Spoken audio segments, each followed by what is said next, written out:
What if I tell you there are two extremely, incredibly valuable times during Ramadan when if you make dua, you have a very good chance to have your wishes fulfilled. Wow. So listen up. O Messenger of Allah sallallahu alaihi wasallam, which dua is most heard or most accepted? Inquired Abu Umama radiallahu ta'ala anhu. Dua in the last third of the night, replied the Prophet. This is the time before Fajr. So why is this time so special? Because Allah subhanahu wa ta'ala has specified this hour for His majestic descent. He descends every night to the lowest heaven and calls out to those who will invoke Him. Yet this is the time when we are the most negligent, because we are fast asleep and it's not easy to leave the comfort of your bed and choose to wake up and make dua. You won't do this unless you have a persuasive ikhlas, sincerity and an overwhelming raghba, desire. You won't leave your coziness unless you truly believe and are sure and confident that Allah will respond to you when you call upon Him at this hour. You won't leave your slumber unless you are truly sincere and genuine to get what you want. You won't leave your relaxation unless you are heartfelt in your tawbah and seeking forgiveness.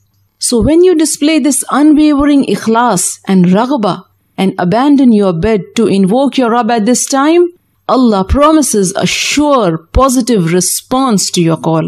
He comes down to the lowest heaven and says, "Who will call upon me so that I may answer him?" Allah has promised to give you what you ask of Him at this time. He says, "Who will ask me so that I may give him?" He has promised to forgive you if you ask His forgiveness at this hour. He says, "Who will seek my forgiveness so that I may forgive him?" So this is an incredibly honorable and special time which you should not miss. At least not during Ramadan, because the virtues of this great month make this hour more special and virtuous. And surely it is easier to catch up with this time during Ramadan than outside it, because you do get up for suhoor, don't you? Pre-dawn meal is a sunnah, and the Prophet ﷺ encouraged taking suhoor. He said, eating suhoor is barakah, blessing. So do not miss it even if you take a sip of water. Suhoor is important because it gives you the strength you need to worship Allah throughout the day, for the salat, the Quran and the zikr. In Ramadan, a starving person cannot perform well. He is sluggish and there is no enthusiasm and the heartiness which is required to rightly perform the fast. Because fasting is not just keeping away from eating and drinking. You also have to keep away from bad language and immoral behavior. Allah's Messenger ﷺ said, if one of you is being cursed or annoyed, he should say, "I am fasting, I am fasting." And suhoor helps you in keeping up with these etiquettes because it protects you from intense hunger. Hunger which can trigger bad manners that decrease your rewards.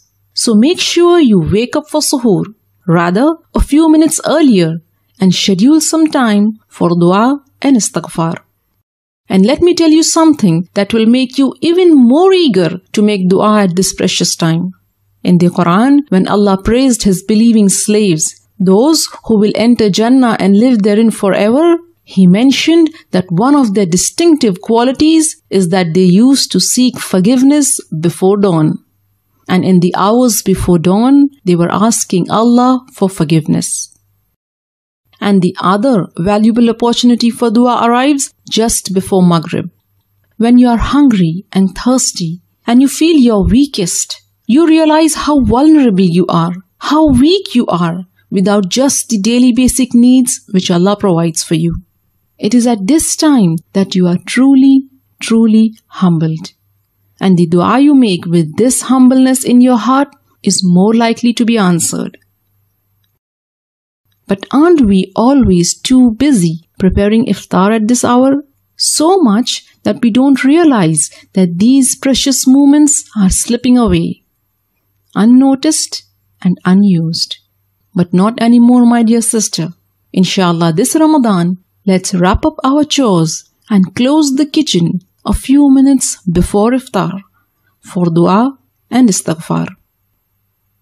Did this video help you get eager to grab the best opportunities for dua? Then help me spread the word. Share this video with family and friends. May Allah subhanahu wa ta'ala accept our duas and make us amongst those who benefit from the blessed hours of Ramadan. Ameen Ya Rab. For more Islamic videos, subscribe to the Striving Muslimah YouTube channel or get yourself to thestrivingmuslimah.com and subscribe to the mailing list. I will keep you updated about all the latest videos and interesting articles at the Striving Muslimah blog, where every striving Muslimah nurtures her Islamic identity and builds confidence.